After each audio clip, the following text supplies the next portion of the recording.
itu disebutkan badan ini masjid, tempat sujudnya akal, tempat sujudnya jiwa, kalbu, itu adalah badan ini. Kalau tempat sujud itu kotor, nahnu nahkum bidawahir wallahu yatawalla sarair. Kita hanya menghukum apa yang tampak, Allah yang menentukan itu. Pemandangan-pemandangan diceritakan sedemikian rupa banyak tempat. Ini tidak cukup satu malam naik apa ke situ itu. Itu akalnya Umar berjalan. Abu Bakar, kamu percaya enggak apa yang disampaikan Nabi? Lebih dari itu kalau mulutnya Rasulullah mengucapkan. Dari kasa pertama perempuan non Arab, ajami itu non Arab itu kayak TKW kita itu ditawar-tawarkan di pasar nggak laku. Tapi kasa yang paling tinggi laki-laki bangsawan Quraisy itu versinya Bani Hashim. Wow, itu setengah dewa itu.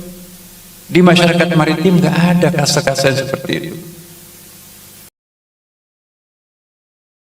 Sore hari ini Profesor Dr. Kiai Haji Nasruddin Umar MA, yang saya hormati Ayahanda Ketua Umum Pimpinan Pusat Muhammadiyah Profesor Kiai Haji Profesor Dr. Kiai Haji Haidar Nasir MSI, yang saya hormati Pimpinan Pusat Aisyah yang hadir pada kesempatan sore hari ini, yang saya hormati Kepala Kantor Wilayah Kementerian Agama DIY ketiga, yang pertama kita selenggarakan di Solo, kemudian di Jakarta, sekarang di Yogyakarta. Mudah-mudahan beriring ridho Allah Subhanahu wa taala, pertemuan kita selalu membawa keberkahan bagi kita bersama-sama. Sholawat beriring salam mudah-mudahan senantiasa Allah limpah haturkan untuk junjungan kita Nabi Muhammad sallallahu alaihi wasallam. Bapak Ibu, pada sore hari ini kita akan mendiskusikan tentang metodologi tafsir Al-Quran transformatif. Ya, tadi sudah disinggung juga oleh ayahanda kita tentang berbagai macam dinamika yang terjadi, yang tentu kita harus meresponnya dengan sangat-sangat baik untuk kemaslahatan kita bersama-sama. Menghadirkan tafsir yang lebih transformatif, tidak sekedar tafsir tekstual, sehingga mudah-mudahan bisa atau mampu menjadi kekuatan yang bisa menghadirkan transformasi sosial, moral, dan spiritual. Hari ini kita merasa sangat terhormat dengan hadirnya Bapak Menteri Agama kita, yang sekaligus beliau adalah guru besar bidang tafsir, Profesor Dr. Kiai Haji Nasruddin Umar MA, yang akan memberikan arah kepada kita bersama-sama tentang bagaimana menafsirkan Al-Quran yang lebih transformatif sesuai dengan pengalaman beliau, pemahaman keagamaan yang sangat progresif dan inklusif yang telah beliau torehkan baik dalam karya-karya beliau termasuk buku-buku beliau tentang tafsir, dan mudah-mudahan ini bisa menjadi tambahan pengetahuan kita untuk memperdalam dalam kita mengkaji, menyajikan tafsir At-Tanwir yang lebih berkemajuan. Kepada yang terhormat Profesor Dr. Kiai Haji Nasruddin Umar, waktu kami haturkan.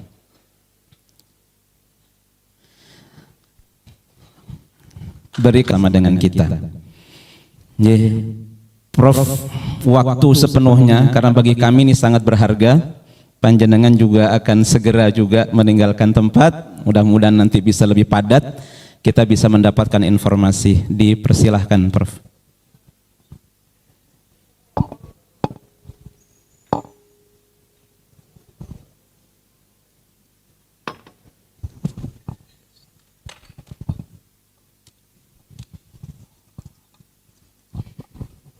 Bismillahirrahmanirrahim. Assalamualaikum warahmatullahi wabarakatuh. Alhamdulillahilladzi anzala al-Qur'ana tibyanan likulli syai'. Kama qalahu fil Qur'an, ma faratna fil kitabi min syai'. أشهد أن لا إله إلا الله وأشهد أن محمدا عبده ورسوله صاحب البرهان اللهم صل وسلم على سيدنا محمد صلى الله عليه وسلم وعلى آله وأصحابه ومن تبعه إلى يوم الدين أما بعد. Yang sama-sama kita muliakan, kita doakan semoga sehat dan panjang umur orang tua kita, senior kita, pembimbing umat, ya, guru bangsa kita, Profesor Dr. Kiai Haji Haidar Nasir. Jadi beliau tokoh, bukan hanya tokohnya Muhammadiyah, tapi menjadi tokoh bangsa dan tokoh umat sekaligus. Saya sangat kagum terhadap beliau. Mungkin saya tidak biasa curhat, tapi tempat curhat saya itu kepada beliau. Dan saya sering nelpon. Saya nggak tahu, ya. Sahabat saya di sini banyak yang hadir. Ya, Pak Hamim Ilyas, kemudian juga Prof. Syamsul, Amirul Hajj belum dibubarkan, Pak. Kemudian juga Pak Kanwil, Pak Rektor, Adinda moderator, kemudian Bapak Ibu sekalian. Pertama-tama, apa itu Quran sebetulnya? Ada Quran makrokosmos, ada Quran mikrokosmos. Quran itu adalah dari kata qara'a, menghimpun, himpunan. Jadi ayat, kenapa disebut Quran? Menghimpun huruf menjadi sebuah kosakata, menghimpun kosakata menjadi kalimat, menjadi ayat, menjadi satu surah dan 114 surah. Maka itu disebut Quranun, himpunan. Secara bahasa semua himpunan itu adalah Quran. Aula ini juga adalah himpunan, adalah Al-Quran, karena menghimpun batu merah, besi, semen, adalah dinding, atap dan sebagainya. Pohon ini juga Quran, menghimpun akar, batang dan ranting, daun, buah. Semua himpunan itu adalah Quran. Kita juga manusia ini adalah himpunan, menghimpun benda padat, benda cair, benda gas. Bahkan Quran takwin yang paling sempurna itu adalah manusia, karena menghimpun seluruh unsur alam-alam yang ada. Ada alam Jabarut, ada alam Malakut, ada alam syahadah. Maka itu manusia itu disebut dengan mikrokosmos. Tapi kalau Ibnu Arabi menyebutkan justru yang makrokosmos itu adalah manusia. Alam semesta ini kecil dibanding manusia. Alam ini adalah mikrokosmos. Ya. Sanurihim ayatina fil afaq. Ya, begini. Kami bentangkan ayat-ayat kami di dalam ufuk nih. Jadi itulah yang pertama harus dibaca sebetulnya. Ketika ayat itu Iqra, Nabi menjawab, makna biqari, Iqra, makna biqari, Iqra bismi rabbik. Kemudian ada Iqra yang keempat, Iqra wa rabbukal akram. Iqra yang pertama itu adalah how to learn. Iqra yang kedua adalah how to understand. Iqra yang ketiga itu how to meditate. Iqra yang keempat how to realizing of the Quran. Jadi bagaimana how to annihilate, bagaimana menjiwai, menverstahan, menghayati Al-Quran. Jadi kita Iqra berapa ini sekarang? Jadi sejarah Iqra itu juga penting untuk kita pahami, ya, bahwa fi'il amr, bacalah. Kenapa Iqra? Tidak ada kitab suci yang diawali dengan fi'il amr. Dan anehnya maf'ulnya itu adalah orang buta huruf di tengah malam, nggak ada lampu, nggak ada kitab. Tapi 4 kali disuruh membaca. Jadi yang paling pertama harus dibaca itu adalah Quran makrokosmos. Alam semesta ini adalah Quran juga. Kan itu suatu himpunan. Dan Quran mengatakan sanurihim ayatina fil afaq. Ada Quran dalam bentuk takwini yang juga punya hukumnya, ya hukum kauniyah. Dan ada Quran mikrokosmos juga ada hukumnya, yaitu hukum tasyri'. Ya. Satu-satunya makhluk Tuhan yang diikat oleh 2 Quran, Quran makrokosmos, mikrokosmos, Quran takwini dan Quran tadwini, hanya manusia.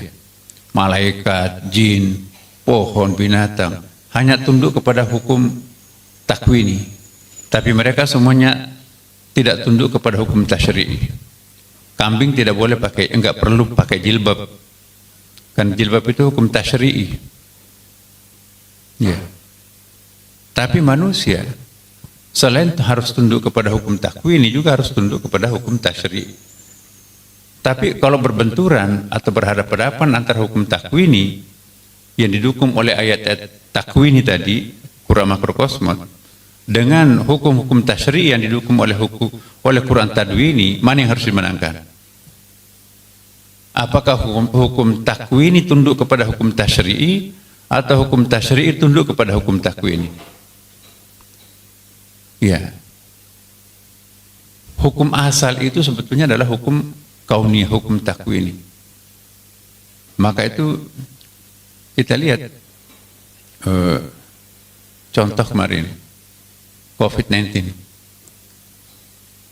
Menteri Kesehatan mengatakan jarak antara satu orang dengan orang lain itu social distancing itu 1 meter dalam masjid itu kan. Padahal Rasulullah mengatakan sawusufakum rahimakumullah. Jadi rapatkanlah barisannya, bahu dengan bahu, kaki dengan kaki. Mana yang harus kita ikuti? Nabi Muhammad representasi dari hukum tasyri'i, Menteri Kesehatan itu representasi dari hukum takwini. Mana lebih kuat? Hukum tasyri'i, hukum takwini dalam kasus COVID-19 kemarin. Nah, tentu yang harus didukung di situ adalah hukum takwini, karena itu adalah hukum universal. Itulah yang disebut dengan adinus samha di situ. Maka itu ya tidak perlu kita mengikuti Rasulullah dalam keadaan tertentu. Kenapa? Ad-daruratu tubihul mahdurat. Ad-daruratu yuzalu. Kalau kita mepet bawa pulang COVID, mungkin kita selamat karena daya tahan tubuh kita kuat. Tapi begitu kita cium tangan orang tua kita yang mati, daya tahan tubuhnya kurang. Babi itu haram menurut hukum tasyri'i. Tapi famanitura ghaira bagin fala isma alaih. Enggak ada makanan lain, mati kita kalau enggak makan babi itu. Maka di sini yang paling kuat yang mana? Hukum tasyri'i atau hukum takwini? Hukum takwini tidak makan, mati. Ya. Jadi dalam banyak hal ini perlu kita pahami. Kelemahan umat kita sekarang ini sangat paham tentang fikih, tapi maaf, dangkal sekali usul fikihnya. Akibatnya apa? Terlalu fikih oriented. Kita banyak sekali hukum-hukum syariah itu berbenturan dengan pikiran manusia, akal manusia. Kenapa? Karena mereka berpegang kepada ranting, tidak berpegang kepada batangnya itu kan. Fikih itu ranting. Masa fikih mengadili tauhid? Iya kan? Fikih itu ranting, yang batangnya itu adalah tauhid itu sendiri. Ya, jadi memang perlu usul fikih, perlu kaidah-kaidah usul, dan perlu juga dawabit di situ. Kemudian juga perlu juga sampaikan ya bahwa Quran itu juga sebetulnya Quran mikrokosmos ini juga ada dua dimensinya. Ada Quran sebagai kitabullah, ada Quran sebagai kalamullah. Nah, Al-Quran sebagai kalamullah, the speech of God itulah yang jauh di sana itu. Alif Lam Mim, dzalikal kitabul la raiba fihi hudal lil muttaqin. Maaf ini terjemahan Kementerian Agama juga banyak yang perlu kita kritisi. Zalika itu kan artinya apa? Coba kita lihat laptop kita, terjemahannya itu Quran, kitab ini. Ya, kalau ini kan mestinya harus hadzal kitabul la raiba fihi, hadza this is. Tapi kalau zalika those of there so far from here, jauh sekali di sana itu. Jadi ada dua macam kitab, ada dua macam Quran. Quran sebagai kalamullah, the speech of God. Kalamullahnya itu adanya di atas sana itu. Maka itu zalika. Zalikal kitabul la raiba fihi huda lil muttaqin. Ya. Kalamullah itu adalah hudal lil muttaqin, tapi kitabullah hudal linnas. Syahr Ramadan allazi unzila fihi al-Qur'an hudal linnas wa rahmah. Ya. Siapa yang bisa mengakses kalamullah? Tidak gampang. Syaratnya adalah al-muttaqin. Man humul muttaqun? Alladzina yu'minuna bil ghaib wa yuqimuna shalah wa mimma razaqnahum yunfiqun. Walladzina yunfiquna fis saraa wad dharraa wal kadhimina al ghaib wal 'afina 'anil nas. Syurutul muttaqin katsirun jiddan fil Qur'an. Jadi, apakah kita hal nahnu muttaqun? Apakah kita ini adalah muttaqin? Saya kira kadang-kadang hari ini Jumat bertakwa, malam Minggu kabur imannya. On off al-iman yazidu wa yanqus, ya kan. Nah, yang bisa mengakses itu muttaqun. Ya.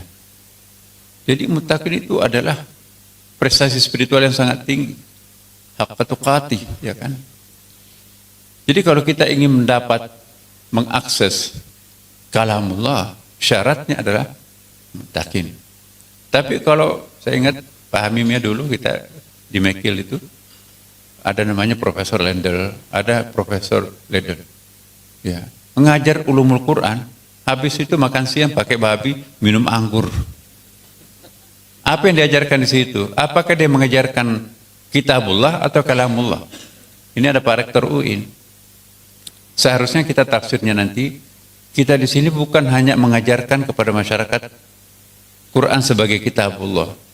Kita perlu juga mengajarkan Al-Quran itu sebagai kalamullah.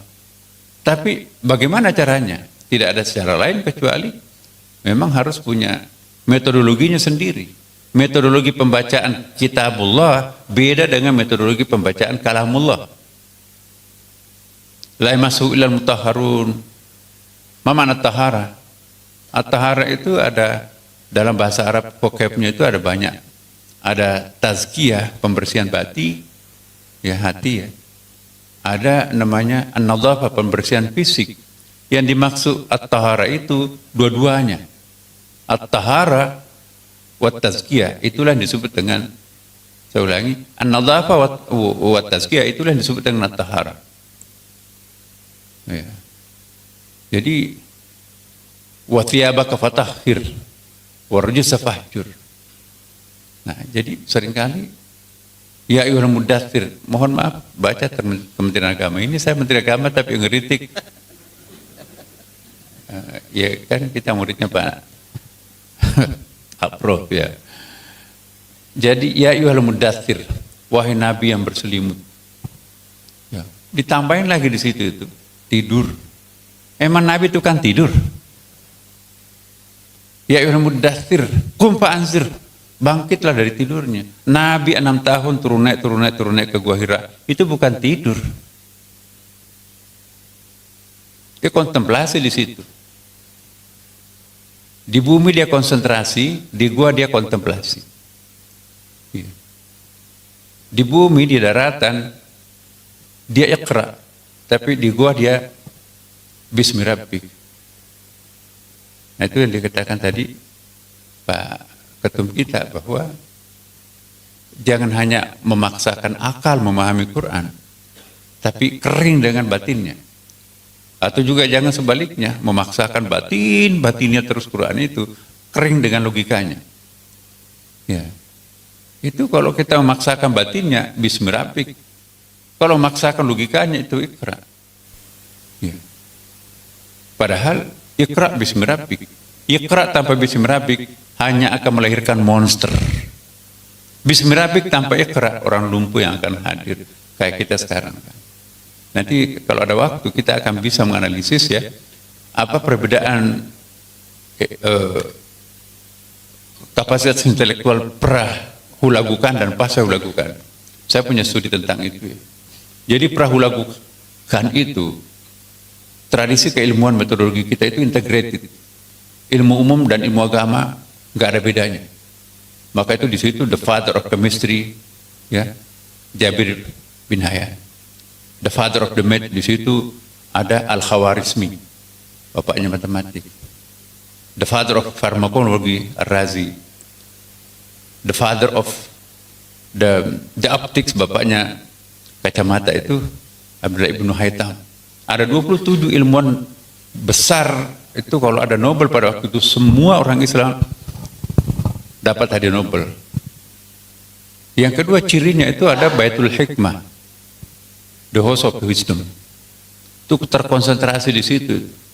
Yang ketiga ciri prahulagu itu adalah di samping integrasi tadi juga pemerintahnya luar biasa. Ilmuwan pada waktu itu Harun ar-Rasyid dan anaknya Al-Ma'mun itu menimbang itu satu karangan seseorang scholars itu ditimbang dengan emas. Nah, tetapi pasca hulagukan tahun 1258 hulagukan datang, merah apa hitam itu sungai Tigris dan sungai Nil itu dengan kitab-kitab. Nah, tapi pasca hulagukan apa yang terjadi? Sudah mulai separate ilmu pengetahuan umum, ilmu pengetahuan agama. Dan celakanya yang paling dominan itu adalah fikih. Sebelum hulagukan, tulisan banyak sekali, banyak penulis pada waktu itu. Tapi pasca hulagukan, syarah, bikin syarahnya, ya kan? Syarahnya Imam Al-Ghazali, ya, syarahnya Ibnu Rushd, buku syarahnya banyak sekali syarah yang lahir. Tapi sebelum hulagukan, bukunya yang lahir. Kemudian mencar. Ada yang di Spanyol, kemudian ada di Mesir, ada di Maroko. Jadi nggak ada konsentrasi, nggak ada Baitul Hikmah, sudah hancurkan. Kemudian epicentrum keilmuan pada waktu pra-Baghdad itu prahulagu itu adalah Baghdad. Epicentrum sesudah itu kecil-kecil, ada di Maroko, ada di Mesir, pada waktu masih kecil ya. Kemudian juga ada di Spanyol, juga masih kecil. Lalu pemerintahnya ya nggak peduli terhadap ilmu pada waktu itu. Nah, tetapi kita lihat perkembangan intelektual berikutnya pada masa dinasti Utsmani itu pada 15 itu yang dibangun bukan keilmuan tetapi politik, militer, dan kekhalifahan itu tidak mengembalikan seperti tradisi pra-Baghdad, prahulagukan itu. Makanya itu dinasti Utsmani itu juga memang ada tendensi memang harus seperti itu mungkin ya, untuk menyatukan kembali umat yang berantakan pada waktu itu kan. Nah, jadi saya kembali lagi ya bahwa Iqra bismi rabbik. Kenapa Iqra? Kalau menurut Profesor Hull dalam bukunya sangat saya suka baca itu, History of Philosophy of Sciences, guru besar di Harvard University itu ya. Setiap 6 abad itu terjadi pergumulan antara sains dan religion. Abad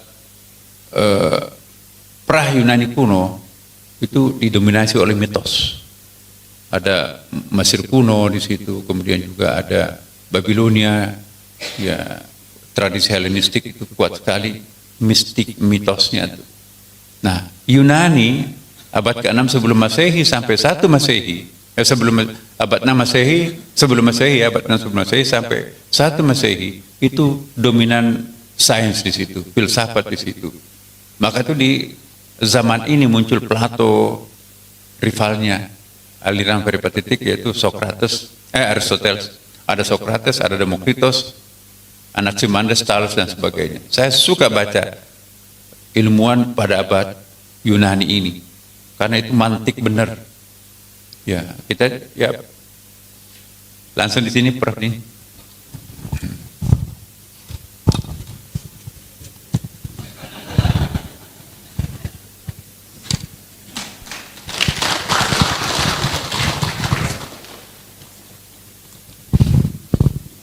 Kasih. Iya. Jadi kalau bisa Muhammadiyah mengembalikan tradisi keilmuan perahu lagukan. Jadi Jogja epicentrumnya, dulu Baghdad. Kemudian integrasi keilmuannya, nggak ada pemisahan ilmu agama dan umum.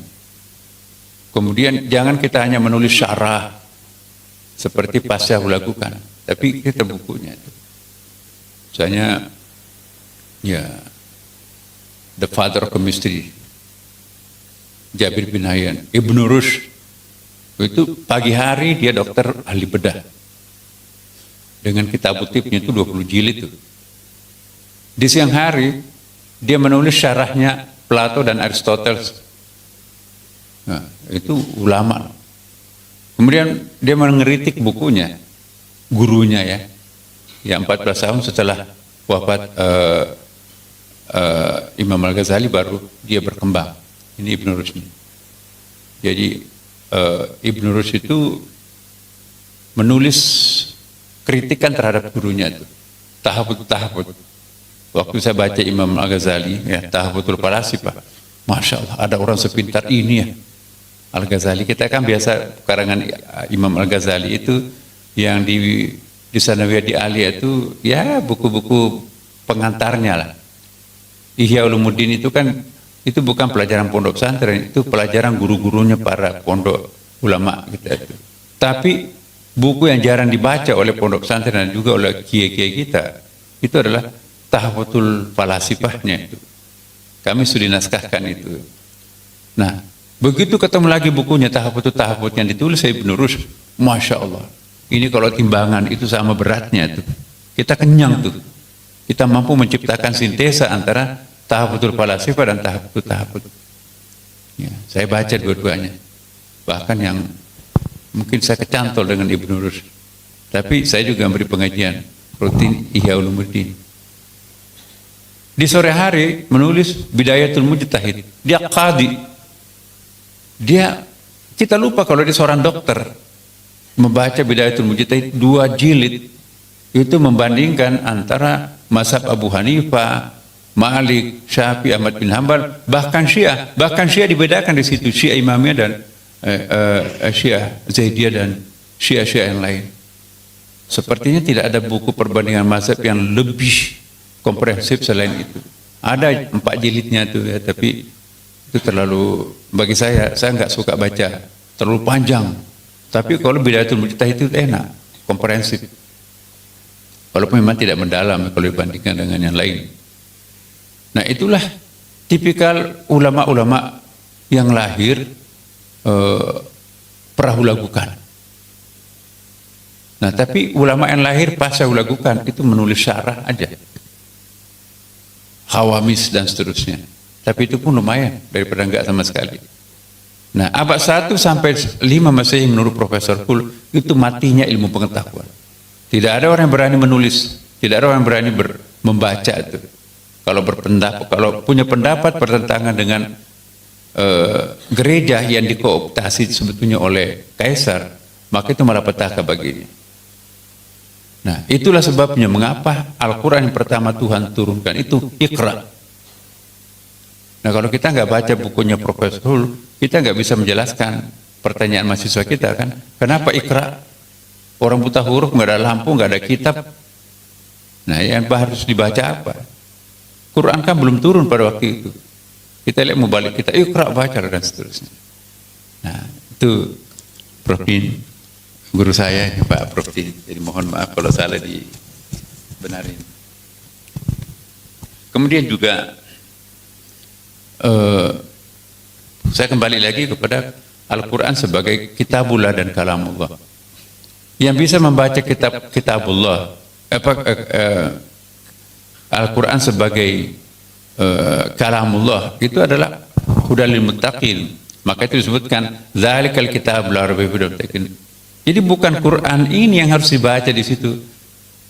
Nah, tapi kalau Quran ini hudal linnas itu tadi syahrul ramadan alladzi unzila fil Quran hudal linnas. Jadi kitabullah itu siapapun boleh. Non muslim banyak sekali scholars Quran itu kan. Tapi yang bisa menjadi scholars terhadap kalamullah itu syaratnya adalah harus al-muttaqin. Dzalikal kitab there over there. Ya, dia harus menjadi seorang muttaqin. Syaratnya menjadi muttaqin itu berat. Nah, maka itu ada at-tahara, la yamassahu illal mutahharun. Ya. Kemudian apa yang dimaksud tahara di situ? Tahara ini seringkali kita mereduksi artinya kebersihan fisik. Ya ayyuhal mudaththir, wahai nabi yang berselimut, qum fa'anzir, bangunlah dari tidurnya, lalu beri peringatan. Emang nabi itu kan tidur. Wa thiyabaka fatahhir, ini bersihkan pakaiannya. Jadi nabi itu citranya itu kumal gitu kan. Sehingga ada ayat turun harus membersihkan. Padahal nabi yang paling rapi, manusia paling rapi pada masanya nabi adalah Nabi Muhammad. Kenapa kita dicitrakan Nabi Muhammad itu kan tidur, Nabi Muhammad itu pakaiannya kumal, sehingga harus dibangunkan dari tidurnya, harus bersihkan pakaiannya. Coba kita kaji. Ma makna tahara? Indah lisanul Arab itu kan tidak. Yang harus dibersihkan itu adalah pakaian. Asyab. Di dalam perspektif tafsir syar'i itu, asyab itu bukan baju ini saja. Badan ini adalah pakaiannya roh, pakaiannya jiwa, pakaiannya otak. Badan kita harus bersih. Makanya itu ayat berikutnya kan, wasiyabaka fatahhir warrujza fahjur. Jauhi dosa. Kalau mencuci baju ini pakai rinso gitu, pakai sabun. Tapi ini wasiyabaka fatahhir. Kenapa? Badan ini, maka itu dalam tafsir syar'i itu disebutkan badan ini masjid, tempat sujudnya akal, tempat sujudnya jiwa, kalbu, itu adalah badan ini. Kalau tempat sujud itu kotor, apa bisa? Maka itu badan ini harus bersih. Warujza fahjur, bahkan wala tamnun tastakthir, itu enggak ada kaitannya zakim yang bisa membersihkan pakaian di situ kan. Nah, ini juga perlu kita pahami ulang. Dan selanjutnya saya persingkat, yang paling penting juga perlu melakukan transformasi pemikiran. Saya mencatat banyak apa yang disampaikan oleh Pak Pros tadi ya. Ada banyak sekali yang Pak Haidar sampaikan, tapi waktu kita sangat terbatas ya. Mohon waktu Pak Din, saya mungkin langsung pergi. Iya. Kita mencoba untuk melahirkan tafsir transformatif ya. Quran kita itu pencitraannya itu adalah Quran maskulin. Ya. Padahal Tuhan itu sendiri lebih menonjol sebagai Tuhan feminin daripada Tuhan maskulin. Lebih menonjol sebagai the mother of God daripada the father of God. Coba kita lihat cirinya. Entitas Tuhan dalam Quran Asmaul Husna itu 99, 80% itu adalah sifat-sifat feminin, karakter feminin, karakter rububiyahnya Tuhan di situ yang ditonjolkan. Rububiyah itu feminin, nurturing. Uluhiyatnya itu ilahun itu adalah masculine, struggling.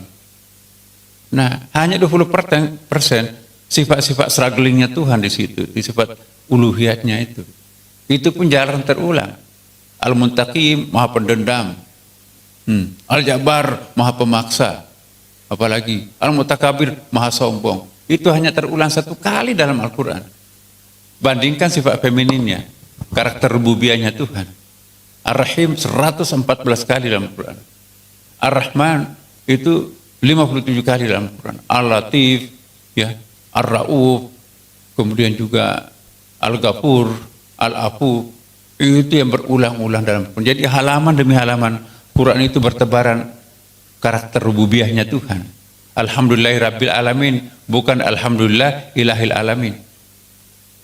Jadi kita membayangkan Tuhan itu lebih menonjol sebagai ilahun daripada Rabbun, padahal Allah sendiri juga memperkenalkan penggunaan Rabbun itu lebih banyak daripada ilahun dalam Quran.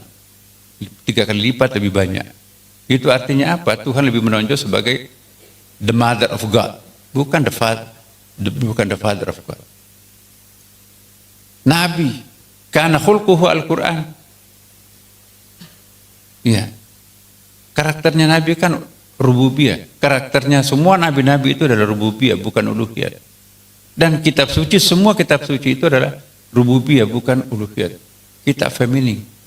Tapi kok umatnya super maskulin? What's wrong? Nah, itulah yang tadi digelisahkan oleh Pak Haidar, guru kita ya, bahwa perlu tafsir transformatif ini. Bagaimana mentransformasikan Tuhan, Nabi, kitab suci dari kualitas-kualitas yang menonjol maskulinnya kepada femininnya. Jadi inilah yang kami kembangkan di Kementerian Agama. Perlu ada semacam perubahan teologi. Teologi yang berkembang dalam dunia masyarakat kita ini ada teologi maskulin.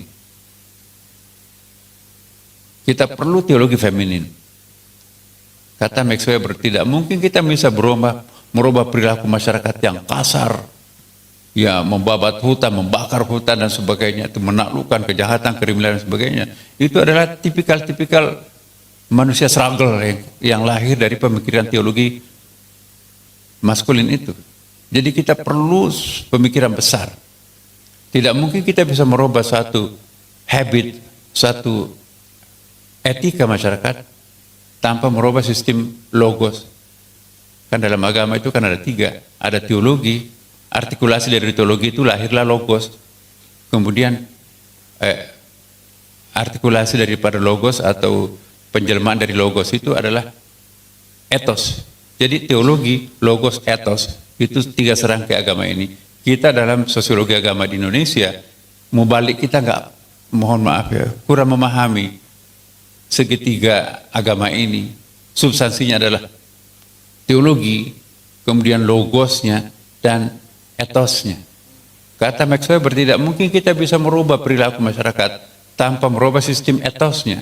Etos tidak bisa dirubah tanpa meninjau sistem logosnya. Logos tidak bisa dirubah tanpa meninjau sistem teologinya.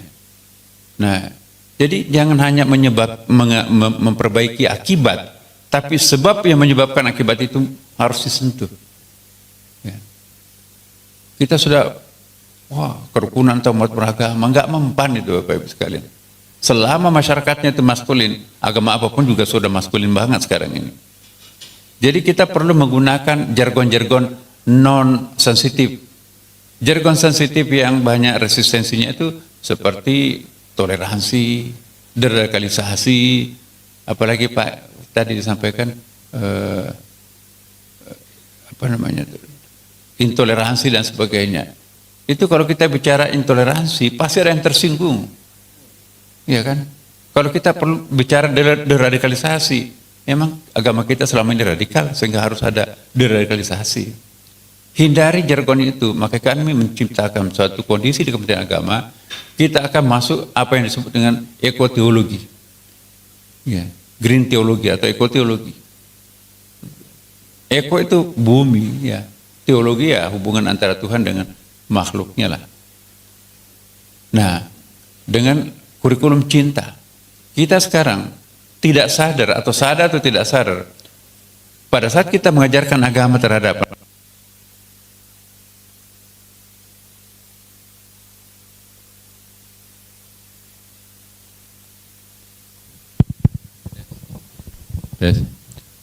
sadar atau tidak sadar, kita mengajarkan kebencian terhadap agama lain.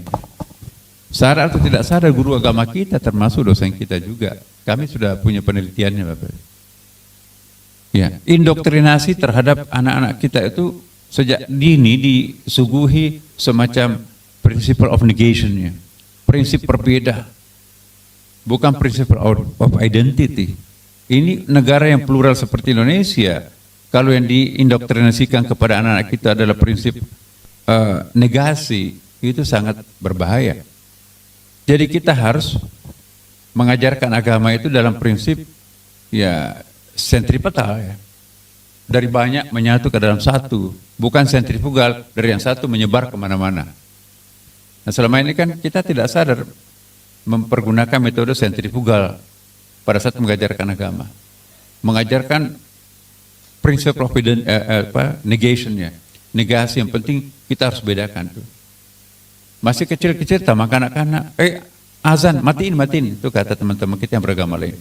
Begitu ada khutbah matiin, itu ada gerejanya itu. Jadi luar biasa ini indoktrinasi yang dilakukan oleh buku-buku dan guru-guru agama kita, sadar atau tidak sadar. Kok kenapa bisa seperti ini? Nah, jadi strugglingnya menonjol nih. Padahal Tuhan mengatakan walaqad karamna bani Adam.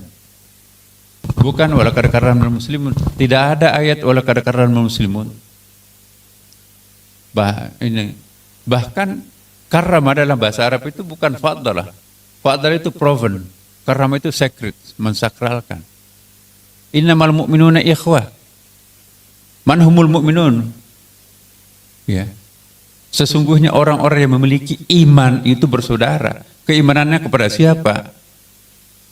Nahnu nakum bidawahir, wallahu yatawalla sarair. Kita hanya menghukum apa yang tampak, Allah yang menentukan apa dalam hati orang, itu kata Nabi itu. Hadisnya Usama bin Zaid itu. Nah, kita sekarang ini mau menghakimi akidahnya orang. Kamu sesat. Siapa yang berhak menyesatkan agama orang, kepercayaan orang? Wah, dia bid'ah. Kami Pak Din kemarin di Mandar, Bugis Mandar itu memberikan sembah ke laut. Pak, siapa bilang saya musyrik? Yang saya sembah hanya Allah. Saya berikan sesajen, bukan sesajen istilahnya itu, ya seserahan ke laut ini. Ini sahabat saya. Ya. Ini sahabat saya. Ini saya tidak menyembah, ini teman saya. Sehingga dia bisa memberikan isyarat buat saya, apakah melaut atau tidak. Tenggelamkan kakinya. Ini juga ditulis dalam disertasinya Profesor Bardin Lopa itu. Orang Mandar mau melaut itu tenggelamkan sampai di lutut, 3 atau 4 menit, jangan melaut, ada perubahan cuaca di sana. Bawa nasi bungkusnya pulang. Kenapa pulang? Bapak, kata istrinya, ada isyarat di sana, ada. Oh, ini kan terang. Iya, tapi isyaratnya lain. Anak-anak muda yang tidak mengindahkan silaturahim dengan laut. Oh, ini terang kok, jalan dia. Betul, siang bolong terjadi perubahan cuaca. Gelombangnya di atas 2 meter. Perahunya tumpah, dianya hampir mati. Yang tadi mendapatkan isyarat dari temannya ini nggak jadi melaut, nggak ada korban, perahunya juga selamat. Siapa bilang kami musyrik? Ya. Kan tidak ada benda mati dalam Al-Quran. Ya. Wa in min syai'in la yusabbihu bihamdihi walakin la ta'lamuna tasbihahum. Saya baru membaca di sumber, nggak tahu apa itu hoax atau enggak. Ya, hoax atau enggak, tapi ada ayatnya lah. Di artificial intelligence sekarang ini, semua benda-benda itu bergetar, Bapak. Energinya ada. Energi itu kan ditandai dengan getaran. Cuma mata kita nggak mampu melihat getarannya meja ini. Semua bergetar. Getar itu pasti melahirkan bunyi. Sekarang ada alat daun-daun itu, Bapak Ibu sekalian, itu bisa direkam dan bisa dilipat gandakan 20.000 apa istilahnya suara itu, desimal ya. Ternyata, masya Allah, daun-daun itu bertasbih. Ada hadis Nabi kan, hai sahabatku, pernah nggak mendengarkan pasir bertasbih? Masa pasir bertasbih, kata Umar. Pungut 7 butir pasir, karena lantainya Nabi itu kan, lantai mesinnya itu pasir kerikil tuh. Ini 7 butir. Utsman sini, coba dengarkan. Ini hadis loh Bapak Ibu. Nggak ada suaranya Rasulullah. Dempetkan di telinganya, kata Nabi. Oh iya, seperti suara lebah. An-Nahl, suara lebah. Ya. Coba kasih Abu Bakar. Oh iya ya. Terakhir Umar kan. Iya ya, Umar itu kan sangat rasional ya, untuk tidak menyebut liberal.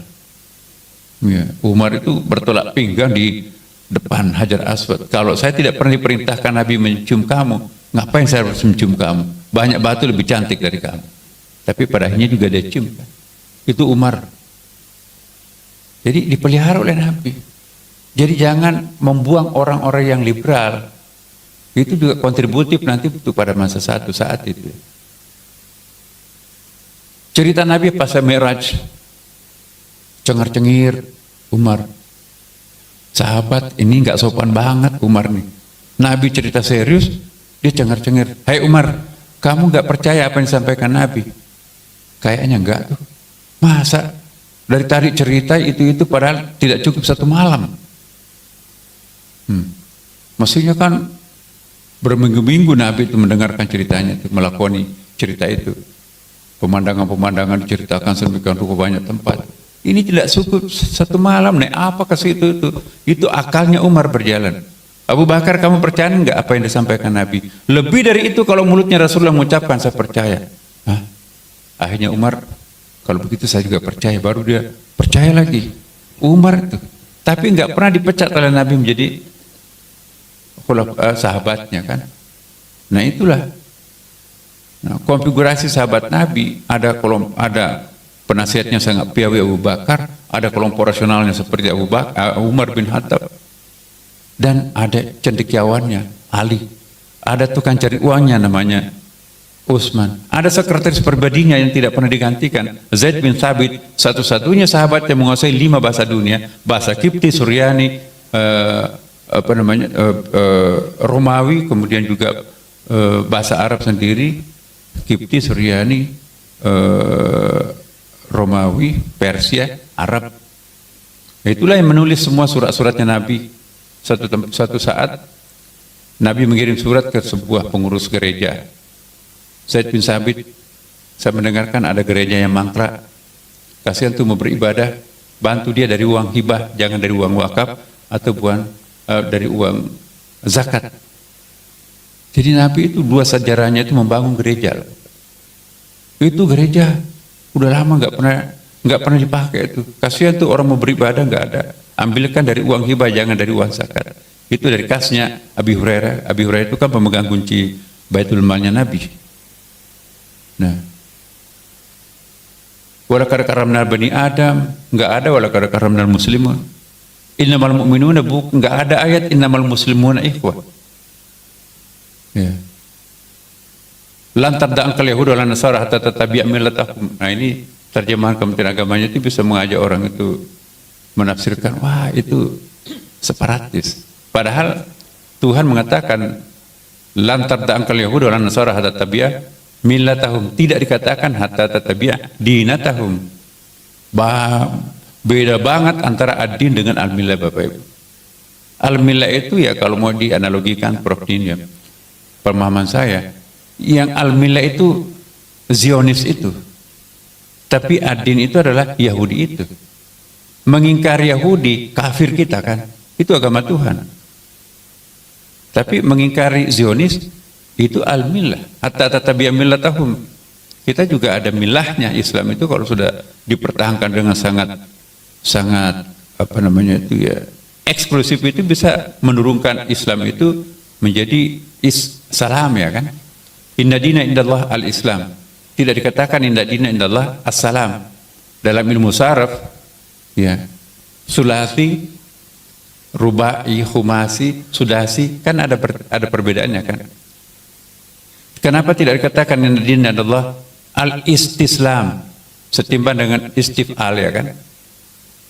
Karena kalau inna dina indallah al-istislam, kita harus jadi malaikat, nggak boleh salah sedikit pun. Ini dalam pemahaman analisis sarafnya kan. Tapi kita juga nggak boleh inna dina indallah as-salam. As-salam ya yang penting toleransi, yang penting hanya ada nilainya tanpa norma kalau as-salam. Tapi kalau Islamun dari kata aslama, rubai, itu ada nilainya, ada normanya juga. Jadi kalau kita katakan Islam moderat itu redundant. Islam itu sudah moderat dalam ilmu saraf. Kita tahu dalam saraf kan. Islam wasatiyah itu nggak populer di dalam bahasa Arab itu. Kita Indonesia mempopulerkan Islam wasatiyah. Kenapa? Karena redundan dalam rasa bahasa Arab kita itu Islam wasatiyah. Wasatiyah itu sudah baina tsulasi wa sudasi. Nah, tapi maksudnya mungkin taqyid, katakanlah muqayyadnya itu Islam wasatiyah. Jadi muqayyadnya Islam adalah wasatiyah. Boleh juga sih dalam ilmu balaghah itu Prof Din. Kelamaan saya nih Pak Din. Terakhir jam 4. Oke, kalau begitu saya tutup ya Bapak sekalian. Mungkin Pak kesempatan lain kita bisa lebih diskusi. Mohon didoakan juga, saya menulis tafsir Pak, tafsir teosofi ya. Rencana kami itu 20 jilid sampai 30 jilid ya. Kemarin sudah launching 1 jilid surah Al-Fatihah. Surah Al-Fatihahnya 600 halaman Pak. Dan insya Allah saya ingin memberikan satu contoh ayat, misalnya apa tadi Pak Prof tadi mengutip ayat wal takum minkum ummatun yad'una ilal khair. Ya, coba kita lihat terjemahan dan tafsirnya Kementerian Agama. Kami menyusun sekarang penafsir baru. Tafsir Kementerian Agama lagi sedang di puncak ini Prof Din. Saya melihat bahwa tafsir yang pernah ada di Kementerian Agama yang berapa 15 jilid itu hampir duplikasi dari apa ya, tafsir apa namanya itu. Ada 3 tafsir lah, saya nggak sebutkan. Ya, tapi saya ingin kita itu ada tafsir Indonesia. Tidak mungkin kita istilahnya Prof Din, ada culture right. Saya pernah dengar beliau. Setiap kita itu punya culture right. Setiap etnik itu punya culture right-nya masing-masing, dan setiap culture right itu punya hak untuk menafsirkan Al-Quran. Timur Tengah yang masyarakatnya kontinental itu, masyarakat daratan, itu punya hak untuk menafsirkan secara kontinental culture. Nah kita masyarakat maritim, kita juga punya culture right, ya, maritime ini. Masyarakat kepulauan itu lebih egaliter. Bayangkan waktu turunnya Quran, Bapak Ibu sekalian, kasta yang ada di Mekah pada waktu itu ada 12. Itu menurut Profesor Robin Lupi dalam antropologi Islamnya itu kan. Dari kasta pertama perempuan non-Arab, ajami itu non-Arab, itu kayak TKW kita itu ditawar-tawarkan di pasar nggak laku. Tapi kasta yang paling tinggi laki-laki, bangsawan, Quraisy itu versinya Bani Hashim. Wow, itu setengah dewa itu. Di masyarakat maritim nggak ada kasta-kasta seperti itu. Maka itu memang mungkin Tuhan melihat tidak perlu ada nabi di Indonesia. Yang perlu nabi itu adalah masyarakat kontinental. Semua nabi lahir di kontinental itu. Walaupun kita nggak ada nabi, ustadz sudah cukup. Tapi jamaah haji yang paling santun, sopan, tanpa pelanggaran di Saudi Arabia adalah Indonesia. Tiap tahun kita dapat juara loh Bapak Ibu sekalian. Saya keliling di penjara-penjara di Saudi Arabia dalam kapasitas saya sebagai ketua Dewan istilahnya itu kelompok ahli BNPT, menyertai kepala BNPT keliling di beberapa penjara. Aneh bin ajaib Bapak Ibu sekalian. Saya tidak menemukan satu pun orang Indonesia. Yang banyak di situ adalah Nigeria, Mesir, Bangladesh, Pakistan. Saya tanya kepada sipirnya, polisinya, kenapa nggak ada orang Indonesia? Ini juga ajaib. Warga negara asing yang paling banyak di Saudi adalah Indonesia, 2 jutaan lebih. Tapi nggak ada orang Indonesia di sini. Nah, pada kita geografis yang paling jauh daripada headline pusat Islam itu adalah Indonesia kan. Jadi masyarakat Indonesia ini kita bersyukur Bapak Ibu sekalian, kita lahir dalam sebuah masyarakat yang berkultur maritime culture ini sangat penting. Nah, dalam memahami Al-Quran itu juga kita perlu membedakan, misalnya konsep yatim. Ma mana al-yatim dalam Al-Quran? Kalau kita bahasa lisanul Arab, al-yatim al-inqita'an nisya, ya kan? Adanya keterputusan antara satu dengan sesuatu yang lain. Maka itu anak yang ditinggal mati oleh bapaknya, di negara Arab maritim kontinental itu, karena di sana kan androsentris ya kan, bapak sentris. Yang ditinggal mati bapaknya itu yatim. Apakah di Indonesia juga seperti itu? Kita kan bilateral, kita kan kadang-kadang lebih menonjol, apalagi Minangkabau ya kan. Nah, apakah tidak bisa berubah? Mana yang paling efektif untuk intensif memelihara anak, bapak atau ibu di Indonesia? Kalau di sana memang Arab bapak ibu. Pasar-pasar tradisional itu dipenuhi oleh laki-laki. Penjual ikannya laki-laki, yang belanja ikan laki-laki. Di sini pasar tradisional kita campur, bahkan lebih banyak perempuan kan. Nah, masyarakatnya, kulturnya beda dengan kita. Apakah kita harus mengikuti tafsir Timur Tengah? Saya kira no. Kita punya culture right. Nah, maka itu tafsir yang kita akan bikin, mohon kita harus ada transformasi dari masyarakat, dari penafsiran pola continental culture to maritime culture.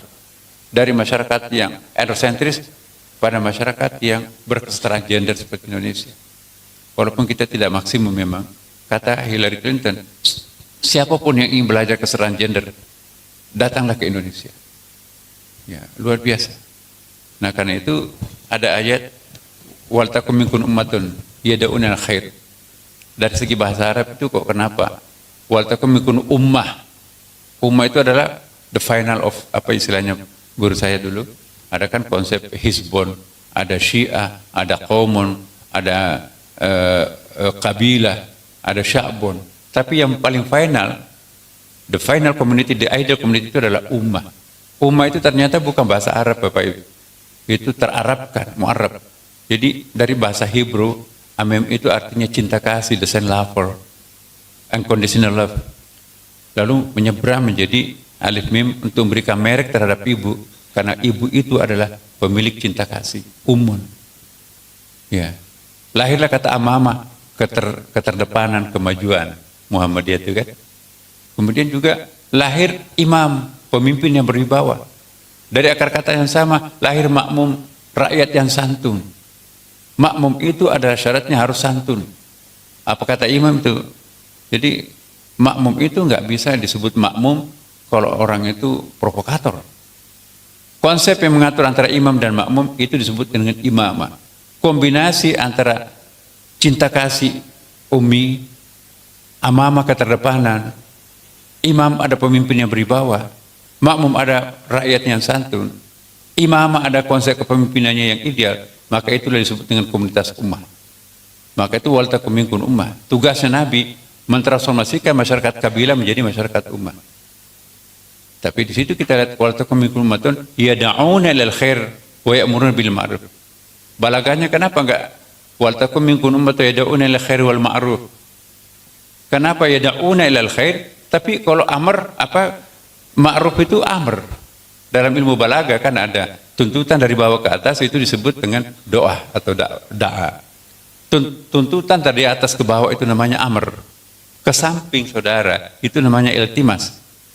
Kenapa al-khair diwujudkan melalui dakwah, da'a? Kenapa al-ma'ruf harus diwujudkan melalui amr? Kita lihat dalam Al-Quran kan, yang perintah amr itu innallaha ya'muru bil adli wal ihsan. Jadi al-adl, ihsan, apalagi ma'ruf itu amr, itu common sense itu. Enggak ada yang bisa membantu itu bahwa pencuri itu jahat. Tapi kalau al-khair tunggu dulu. Seakar kata dengan ikhtiar, seakar kata dengan al-khairat dan seterusnya. Jadi itu ada tahapan-tahapan tertentu yang digunakan untuk mewujudkan al-khair. Tapi kalau ma'ruf, seakar kata dengan urfon, sudah common sense itu dipaksakan gak apa-apa. Jadi metodologi dakwah di situ. Wal takum minkum ummatun yad'una khair wa ya'muruna bil ma'ruf wa yanhauna 'anil munkar. Kuntum khaira ummah. Nah itulah. Nah, ayat yang saya ingin bacakan terakhir. Atamuruna an-nasa bil birri wa tansawna anfusakum wa antum tatluna kitab. Saya tanya kepada kita semua, rasa pengertian kita apa ini? Atamuruna an-nasa bil birri wa atamuruna an-nasa bil birri wa tansawna anfusakum. Kenapa engkau memerintahkan sesuatu yang baik padahal kamu sendiri lupa, padahal engkau sendiri membaca kitab. Itu bayangan kita itu apa itu yang mirip-mirip dengan itu ya, Hipokrit itu ya, dia lima taquluna ma la taf'alun ya kan, kabura maqtan Allah taqulu ma la taf'alun. Nah itu beda konteksnya. Nah kalau kita baca dalam perspektif teologi maskulin, wah ini lain dikatakan, lain dilakukan. Negatif connotation kan? Dia memerintahkan orang untuk melakukan kebaikan, tapi dia melupakan dirinya. Itu negatif connotation. Tapi kalau kita pahami dalam perspektif feminin, teologi biru, teologi hijau, atamuruna an-nasa bil birri, kenapa engkau akan memerintahkan orang melakukan kebaikan, wa tansawna anfusakum, dan melupakan dirimu. Saya ingat anak saya Pak Din, waktu anak saya kuliah Bapak, nak jangan keluar malam ya, jangan larut malam pulang. Ya, udara malam itu jelek. Itu nasihat saya kepada anak saya. Anak saya tiga-tiganya dokter. Begitu dia jadi dokter, bapaknya pulang tengah malam rata-rata, apalagi sekarang kan. Bapak kok melarang kita keluar malam dulu? Bapak sekarang melakukan. Ya, jadi lain. Itu positive connotation ya kan. Bapak kok melarang kita dulu keluar malam? Bapak sendiri melakukan. Positif kan. Tapi kalau tadi pemahaman pertama, dia melakukan, pokoknya itulah bedanya. Suasana kebatinan kalau ikra ketiga kita baca dan menggunakan ikra pertama beda Bapak Ibu. Maka itu transformasi ini perlu. Kita perlu waktu Pak Prof. Sayang sekali saya tidak punya waktu untuk lebih banyak. Iya. Iya. Jadi saya tadi lagu ini Pak, apa namanya, Sansuria itu sehari-hari saya sering dengar di Paus nih tayar ya kan. Kakak istri saya itu bendahara PP Muhammadiyah, bapak saya pendiri Muhammadiyah Sulawesi Selatan ya. Jadi ibunya bapak saya itu pendiri Muhammadiyah di Sulawesi Selatan. Masjid wakaf itu berapa persen itu punya nenek saya tuh. Tapi bapak saya Ansor.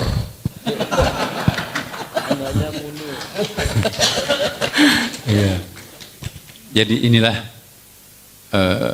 mungkin saya boleh ceritakan. Bapak saya kakek nenek saya itu bercerai gara-gara ya NU Muhammadiyah. Benar. Jadi ibunya ibu saya adalah tarekat Halwatiyah. Sedangkan suaminya Haji dapat tunduk itu semua orang. Nah, Haji Muhammad Ali dapat tunduk Sulawesi Selatan yang punya wakafnya banyak itu pendiri Muhammadiyah Sulawesi Selatan. Ya, dipaksa oleh nenek saya, kamu cerai. Masa enggak boleh kunut? Itu kakek saya tuh jangankan kunut, itu kakek saya dari nenek saya tuh ratik saman itu.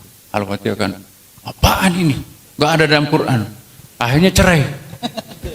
Gara-gara NU Muhammadiyah cerai bapak. Jadi saya ini nggak tahu. Ibu saya tuh ya ikut ke ibu saya, ikut ke ibunya ya, berarti dia non Muhammadiyah lah. Tapi dapat jodoh Ansor. Padahal ibu saya dirawat, kemudian disekolahkan oleh bapak saya yang bapaknya Muhammadiyah. Nah, jadi ibu saya tuh, ya udahlah, saya darah Muhammadiyah tapi bapakmu itu Ansor. Nah, anaknya NU Nasaruddin Umar gitu.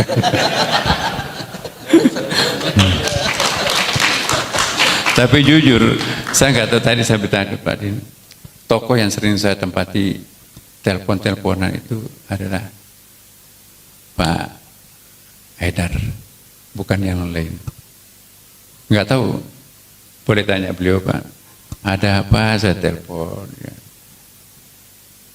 Jadi itulah saya, nggak tahu seperti ini, dan menafsirkan Quran pun juga saya lebih sering bermasab ke Jogja. Walaupun saya di UIN Jakarta ya kan. Dulu saya penasehat PSW Jogja, tapi di Jakarta nggak dipakai. Alhamdulillah Bapak Ibu sekalian, terima kasih atas undangannya Prof. Saya banyak acara, maksudnya ke Mataram tadi, tapi Mbak, wah ini tanda tangannya ada namanya guru kita ya, saya Pak Sekjen yang ke Lombok Pak Din, saya yang ke sini. Terima kasih. Wassalamualaikum warahmatullahi wabarakatuh. Waalaikumsalam. Berikan aplaus untuk beliau. Ini berarti langsung ya Prof? Kita tidak ada diskusi. Jam 4 sudah habis. Oh, ya Bapak Ibu, karena memang beliau harus segera take off juga jam 4, sehingga kita tidak ada waktu untuk diskusi untuk beliau. Nanti unek-uneknya bisa semua ditujukan kepada Prof Din saja. Dari Prof, mudah-mudahan selamat sampai ke Jakarta kembali. Panjang umur dan sehat selalu Prof.